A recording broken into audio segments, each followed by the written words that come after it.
protect his peace. I think, shit.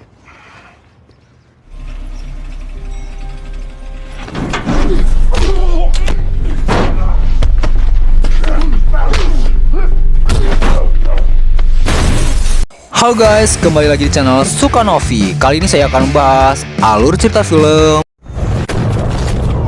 Homefront. Film ini bercerita tentang seorang agen rahasia yang memutuskan untuk pensiun dini dari pekerjaannya. Itu semua dilakukan karena dia ingin hidup tenang dengan tidak lagi berurusan dengan tindak kejahatan yang selama ini dia tangani semasa masih aktif menjadi agen mata-mata di kepolisian. Dia pun lebih memilih tinggal di sebuah desa dan fokus menjaga anak perempuan satu-satunya yang ia sayangi. Namun seketika ketenangan pria ini pun kembali terganggu akibat ulah dari komplotan pengedar narkoba yang berusaha menculik anaknya. Seperti apa keseruan filmnya? Mari kita simak alur cerita selengkapnya. Cerita diawali dengan memperlihatkan sekelompok geng motor outcast yang nampak sedang konvoi menuju klub malam. Tidak sesuai dengan penampakan luar yang memperlihatkan klub malam pada umumnya. Ternyata di dalam klub malam itu terdapat ruangan khusus untuk memproduksi narkoba milik pimpinan mereka bernama Denny Turi. Tujuan kedatangan mereka di malam itu untuk membicarakan rencana pengiriman paket narkoba dalam jumlah besar ke beberapa wilayah Konoha. Dalam perbincangannya, salah satu anggota kelompok bernama Dalton, dengan akses yang dia miliki menyanggupi paket pengiriman narkoba dalam jumlah besar itu akan dikirim melalui pesawat. Namun anggota yang lain dalam kelompok itu bernama Jojo yang merupakan anak pimpinan mereka, nampak tidak setuju dengan rencana Dalton. Dia memiliki rencana yang dianggap lebih aman jika semua paket narkoba itu dikirim dengan memanfaatkan semua anggota kelompok yang dia miliki. Denny Turi yang mendengarkan saran dari keduanya lebih memilih rencana Dalton yang dianggapnya lebih aman. Setelah sepakat dengan harga yang harus dibayar, Denny Turi pun memerintahkan anak buahnya untuk melakukan pengemasan. Ketika semua anak buah Denny Turi sedang melakukan pengemasan paket narkoba untuk dikirim melalui pesawat, ya, ratusan polisi bersenjata lengkap entah dari Polres mana berdatangan menggerebek tempat tersebut.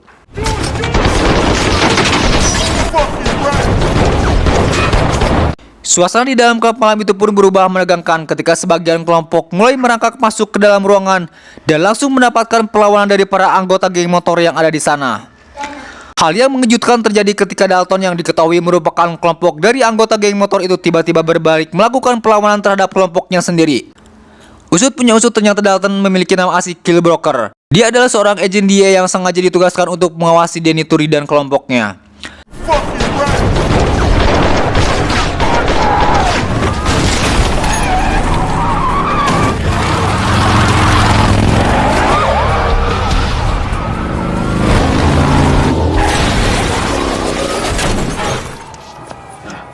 The Broker alias Dalton pun kembali mengejar Denny Turi dan Jojo ketika mereka berdua akan melarikan diri dari penangkapan itu. Saat mobil yang dikemudikan Denny Turi terhenti, Broker pun langsung mengamankan Denny Turi tanpa melakukan perlawanan sedikit pun. Berbeda dengan sikap Jojo yang terlihat pelontong, mungkin merasa dirinya kebal senapan dengan legengnya menantang polisi yang ada di sana, yang terpaksa dilumpuhkan saat itu juga.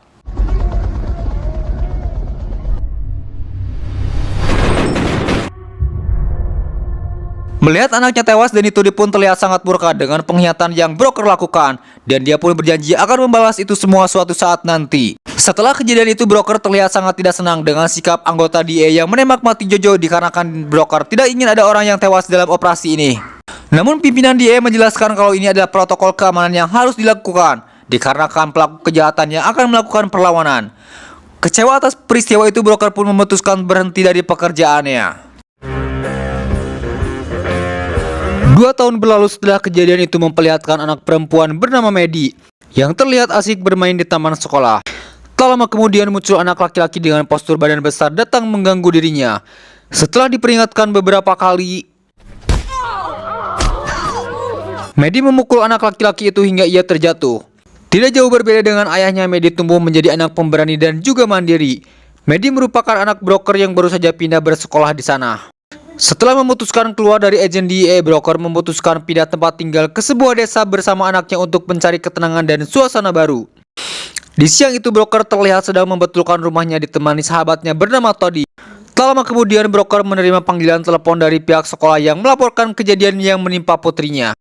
Sebagai bapak yang baik, Broker membuktikan rasa tanggung jawabnya dengan segera bergegas pergi menemui putrinya di sekolah. Tiba di sekolah, Broker melihat orang tua anak laki-laki bernama Casey dan suaminya bernama Jamie terlihat sangat marah atas peristiwa yang menimpa anaknya. Sementara di ruangan lain, Medi bersama guru BP bernama Susan terlihat melakukan bimbingan kepada Medi. Dia pun bercerita kepada broker kejadian yang menimpa anaknya hari ini. Menerima penjelasan dari guru BP itu pun, broker terlihat mengerti dan memahami kejadian yang sudah menimpa anaknya tanpa menyalahkan siapapun. Setelah itu mereka berdua bergegas pulang. Sampainya di parkiran, broker dan Medi kembali bertemu dengan Casey yang masih tidak terima dengan peristiwa yang diterima anaknya, dengan terus memaki broker dan anaknya dengan kata-kata yang sangat kasar.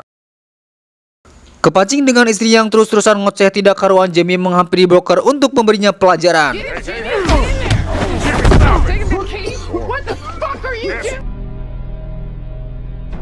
Di perjalanan, Casey masih terus menyalahkan broker dalam masalah ini, walaupun Jamie sudah mencoba menenangkannya dan memintanya untuk tidak memperpanjang masalah ini.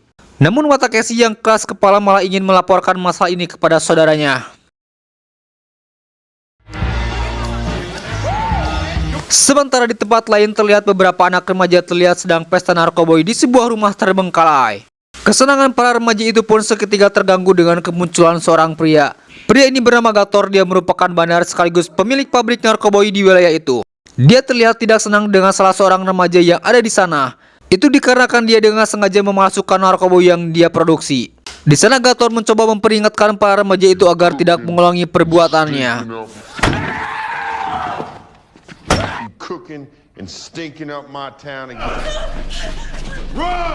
Ketika pulang ke rumah, Gator bertemu dengan Casey yang sudah menunggunya di halaman rumah. Di sini terungkap kalau Casey adalah adik Gator dan tujuan dia datang ke sana untuk meminta Gator memberikan pelajaran kepada broker dan anaknya. Casey yang merupakan pencandu berat, dia juga meminta obat kepada kakaknya untuk mengobati rasa sakit akan kecanduan yang dia alami. Dengan berat hati, broker memberikan barang haram itu kepada Casey. Keesokan harinya, broker kembali mengantarkan Medi ke sekolah. Di sana dia kembali bertemu dengan Susan. Broker meminta Susan agar mau membantunya untuk menyiapkan pesta ulang tahun Medi yang ke-10. Dengan senang hati, Susan pun bersedia membantu broker. Kemudian Susan mengatakan kejadian kemarin telah menjadi perbincangan orang di lingkungan sekolah.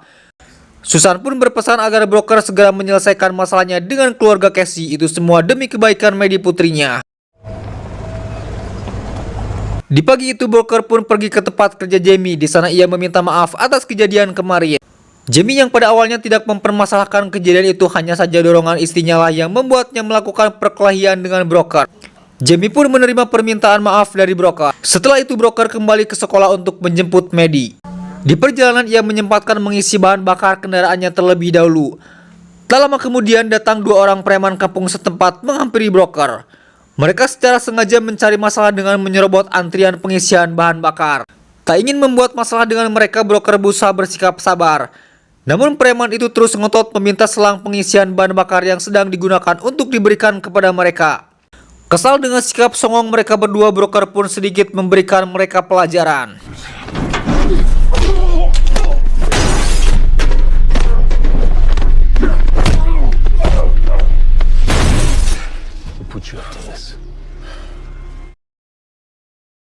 Sementara di tempat lain memperlihatkan Gator tengah disibukkan dengan pembuatan narkoboy di sebuah gudang di belakang rumahnya. Tiba-tiba dia mendapatkan panggilan telepon dari anak buahnya yang mengabarkan mereka baru saja dihajar oleh seorang pria di sebuah pom bensin. Kembali ke broker bersama Medi di perjalanan pulang menuju rumahnya. Mereka berdua dikagetkan dengan kemunculan sheriff yang berusaha menghentikan mobilnya. Sheriff itu pun meminta keterangan broker terkait keributan di sebuah pom bensin beberapa jam yang lalu. Di sana broker berusaha menjelaskan kejadian yang sebenarnya. Sheriff itu pun memperingati broker agar tidak lagi membuat keributan di wilayahnya. Setibanya di rumah, broker menemani Medi berkuda. Suasana keakraban pun terlihat antara mereka berdua. Di sana Medi mengungkapkan rasa kerinduannya kepada sosok ibunda yang sudah tiada. Broker berusaha menguatkan Medi dan dia pun berjanji akan selalu menjaganya dan akan selalu ada untuknya. Tanpa broker sadari, sore itu rumahnya didatangi oleh Gator yang berencana meneror broker dan putrinya. Gator masuk ke dalam rumah broker dengan membawa beberapa mainan termasuk kucing peliharaan milik Medi. Kemudian Gator masuk ke dalam ruangan bawah tanah di mana terdapat ruangan penyimpanan barang-barang milik broker. Di sana Gator menemukan berkas pribadi milik broker. Di sini Gator mengetahui kalau broker bukanlah orang sembarangan. Di malam harinya Medi dibuat tidak bisa tidur dikarenakan boneka kelinci yang biasa menemaninya tidur dan kucing peliharaan miliknya mendadak hilang. Kasihan dengan keadaan putrinya, broker pun segera mencari boneka dan kucing milik anaknya itu. Lama mencari, broker pun dikagetkan dengan ditemukannya sobekan bekas pisau di ban mobil miliknya. Dan ditemukan juga kepala boneka milik Maddie yang tertancap di sebuah pohon. Merasa ada yang tidak beres, broker pun kembali ke dalam rumah untuk menjaga putrinya. Sementara di tempat lain, Gator tampak dengan serius membaca berkas pribadi milik broker, yang dimana dalam berkas itu memuat semua perjalanan karir broker semasa dia masih aktif bekerja di kepolisian. Di sini Gator mengetahui fakta bahwa broker pernah ditugaskan menjadi agen mata-mata kelompok Denituri, yang ia ketahui merupakan pemasok narkoba terbesar. Dan disinilah rencana edan dan brutal itu akan terjadi. Gator kemudian menelpon teman wanitanya bernama Cheryl dan dia pun meminta untuk datang ke rumahnya. Keesokan paginya Cheryl datang menemui Gator. Di sana Gator menjelaskan rencana kejinya, di mana Cheryl diminta mencari tahu orang yang bisa menghubungkan dirinya dengan pimpinan kelompok geng motor Outcast, yaitu Denituri. Gator berencana memberikan berkas broker sekaligus memberitahu keberadaan broker kepada Denituri dan kelompoknya, di mana informasi itu akan diberikan untuk ditukarkan dengan jaringan distribusi pemasaran narkoba milik kelompok mereka. Dengan kata lain, Gator ingin memperluas wilayah pemasaran narkobanya dengan memanfaatkan broker. Curiga teror yang diterima di rumahnya perbuatan Jamie, keesokan harinya broker kembali ke tempat kerja Jamie. Di sana broker menanyakan teror yang terjadi di rumahnya semalam. Jamie yang tidak mengetahui apa-apa tentang teror yang diterima broker, dia pun nampak kebingungan dengan apa yang dikatakan oleh broker. Akan tetapi broker tetap mengingatkan Jamie untuk menghentikan perbuatannya dan meminta Jamie mengembalikan kucing milik anaknya hari ini juga. Setibanya di rumah, broker membelikan boneka kelinci baru dengan harapan agar Maddie dapat tidur dengan nyenyak di malam itu. Sementara di tempat lain di malam itu, Cheryl bertemu dengan pengacara Denituri dan menyerahkan berkas broker kepadanya. Keesokan harinya pengacara itu pun menemui Denituri di penjara dan melaporkan berkas yang diterimanya semalam. Denituri yang sudah sejak lama kehilangan jejak broker, dia pun kembali bersemangat untuk memburunya. Di tempat lain, broker kembali mengantarkan Maddie ke sekolah. Di sana mereka berdua bertemu dengan Teddy dan juga Casey. Broker mengundang Casey dan Teddy untuk ikut hadir dalam pesta ulang tahun Maddie di rumahnya. Di sana broker juga meminta maaf atas perbuatan Maddie beberapa waktu terhadap Teddy. Casey pun dibuat terkesan dengan sikap broker yang begitu baik. Ternyata Casey sudah salah atas sikapnya selama ini. Kemudian broker kembali ke rumahnya. Di sana ia kembali melanjutkan pekerjaannya. Dibantu Tido, dia pun memperbaiki rumahnya. Di sana Tido berkata mengenai beberapa orang yang membicarakan broker akhir-akhir ini, terkait dengan Jamie yang ia hantam di sekolah media, termasuk peristiwa di pom bensin beberapa waktu yang lalu. Broker juga menceritakan teror yang diterimanya kepada Tido dan dia pun meyakini kalau semua ini perbuatan Jamie. Namun di sana Tido mengatakan kalau semua ini bukanlah perbuatan Jamie, dikarenakan Tido mengetahui kalau Jamie tidak memiliki keberanian untuk melakukan hal itu. Tido justru mencurigai Gator yang merupakan saudara Casey lah yang melakukannya. Tido pun menjelaskan jika Gator merupakan preman yang dikenal sadis dan brutal. Selain itu juga Tido menjelaskan jika Gator tinggal di pinggiran sungai Red Enfield. Menurut informasi yang ia dapatkan, Gator disinyalir memiliki pabrik narkoba di area rumahnya. Dan untuk menutupi bisnis haramnya, Gator menyuap serip yang bertugas menjaga wilayahnya. Tido pun sempat menyarankan agar broker berhati-hati dengan Gator. Hari pun berganti pada saat perayaan ulang tahun Maddie dilaksanakan. Maddie nampak senang dengan kehadiran teman-temannya dari sekolah, termasuk Teddy dan juga Casey yang turut hadir dalam acara tersebut. Di sana terlihat suasana keakraban di antara mereka yang sudah mulai melupakan kejadian beberapa waktu yang lalu. Namun keakraban yang keluarga broker rasakan itu merupakan awal datangnya masalah yang lebih besar. Dikarenakan di tempat lain kelompok geng motor Outcast dipimpin oleh pria bernama Cyrus. Pria ini dikenal paling brutal dan tanpa kompromi. Dia pun diperintahkan oleh Denituri untuk menanyakan keberadaan broker kepada Cheryl. Tanpa basa-basi terlebih dahulu, Cyrus langsung mengancam Cheryl meminta diberikan alamat keberadaan broker. Sesuai arahan Gator, Cheryl mengatakan jika dia bersedia memberikan tempat broker dengan syarat mereka harus memberikan data distribusi narkoba milik Denituri. Cyrus yang merupakan anak buah Denituri yang dikenal beringas pun malah berbalik mengancam Cheryl akan mematahkan batang lehernya jika Cheryl tidak memberitahu tempat broker kepadanya. Di malam harinya Gator menemui Casey di rumahnya. Tujuannya ke sana untuk memberitahu Casey kalau broker sudah diberikan pelajaran. Casey yang pada saat itu sedang sakau berat meminta diberikan obat kembali. Melihat Casey kecanduan, para Gator pun mulai khawatir dengan keadaan saudaranya. Dia pun memutuskan untuk tidak memberi obat yang Casey minta dan memilih pergi dari tempat itu. Sementara di tempat lain, broker yang tengah tertidur dibangunkan dengan suara telepon dari sahabatnya di kepolisian. Rupanya broker mencari informasi tentang Gator kepada sahabatnya itu. Dia pun memberitahu broker jika Gator tercatat pernah melakukan beberapa kali tindakan kejahatan. Dan Gator juga diketahui memiliki kedekatan dengan seorang wanita bernama Cheryl yang pernah ditangkap akibat penyelundupan narkoba dan dicurigai memiliki hubungan langsung dengan kelompok geng motor Denituri. Keesokan harinya, broker pergi mendatangi tempat yang biasa digunakan Gator dan Cheryl makan siang. Di sana broker memperingati keduanya agar jangan pernah macam-macam dengan keselamatan keluarganya. Karena perbuatan sekecil apapun yang diterimanya akan berakibat fatal yang mengancam nyawa pelakunya.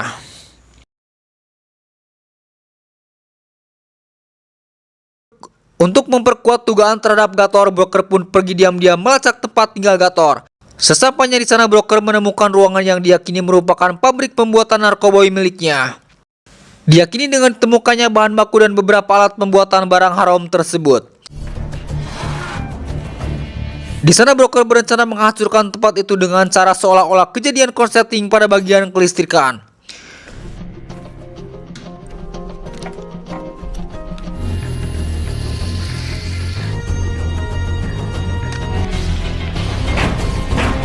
Ketika broker akan pergi meninggalkan tempat itu, tiba-tiba dia melihat kucing hitam legam milik putrinya yang diketahui hilang berada di sana. Dan ketika ia akan mengambilnya untuk dibawa pulang,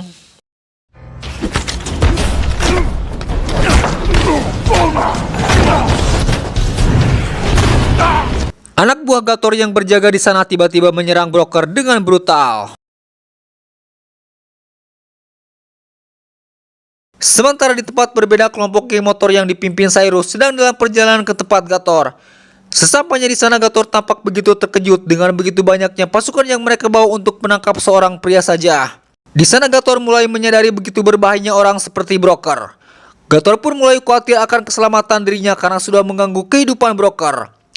Gator pun lebih memilih diam diri di rumahnya ketika Cyrus mengajaknya untuk ikut menangkap broker dan putrinya. Kemudian Cheryl yang ada di sana pun mereka terpaksa bawa untuk menunjukkan tempat keberadaan broker saat ini.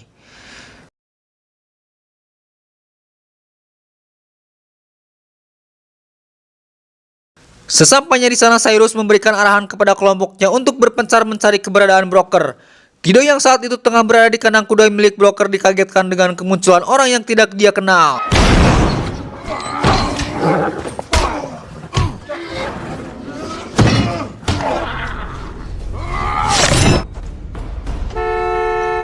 Tony mendapatkan luka parah akibat perkelahian itu, namun dia masih sempat memberikan aba-aba kepada broker yang berada di dalam bersama anaknya dengan membunyikan beberapa kali klakson mobil.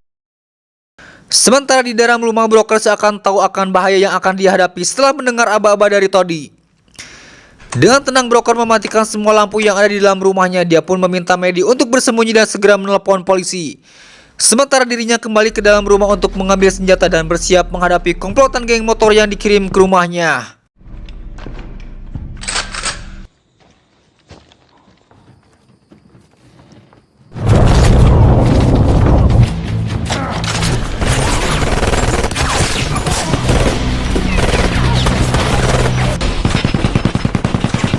Sesuai arahan Denituri untuk menghabisi keluarga broker, Maddie yang bersembunyi pun tak luput dari kejaran penjahat tersebut.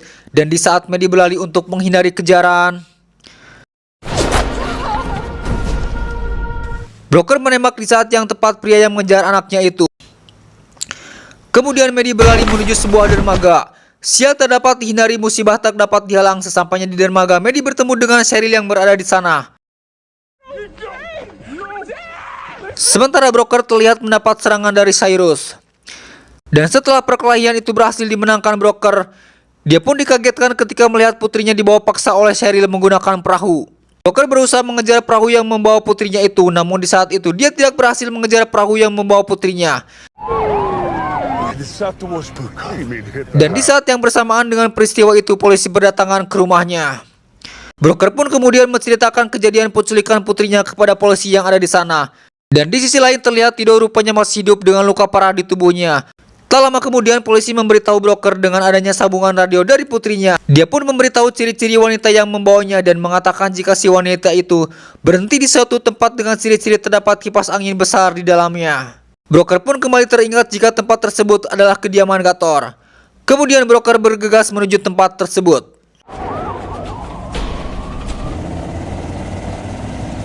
Sementara itu Cheryl tiba di tempat Gator dan menceritakan semua peristiwa yang terjadi di rumah broker. Namun Gator terlihat begitu sangat marah ketika dia mengetahui Cheryl membawa Maddie ke rumahnya. Gator pun mengatakan jika itu merupakan tindakan yang ceroboh. Shut the fuck up and keep her quiet. Di saat keributan itu tanpa diduga Casey datang menemuinya. Gator pun meminta Cheryl untuk menyembunyikan Maddie. Dan ketika Gator dan Casey sedang berbicara terdengar suara teriakan Maddie yang membuat Casey penasaran dan langsung mengecek apa yang sebenarnya terjadi di sana.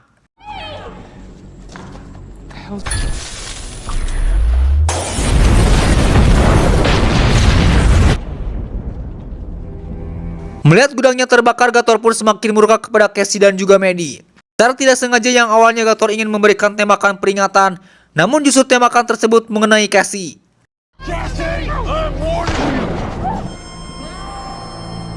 Setelah kejadian itu Gator kemudian membawa Maddie pergi. Broker yang melihat itu pun segera mengejar Gator.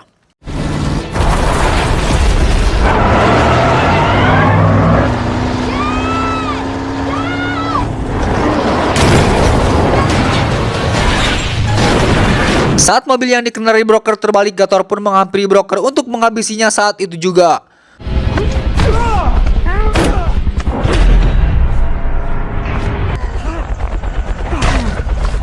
Broker berhasil melumpuhkan Gator dan di saat dia berencana membunuhnya, broker pun sadar putihnya melihat kejadian itu. Broker memutuskan untuk membiarkannya tetap hidup dan menyerahkan Gator kepada polisi. Sementara itu Sally terlihat diamankan polisi. Sedangkan Casey beruntung masih bisa diselamatkan berkat pertolongan tim medis. Setelah peristiwa itu broker dan putrinya pun pergi meninggalkan tempat itu.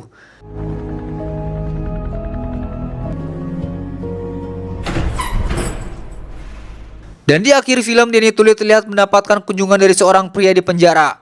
Dan orang itu adalah broker yang secara langsung menyampaikan pesan kalau dirinya masih sehat walafiat. Dan film pun tamat.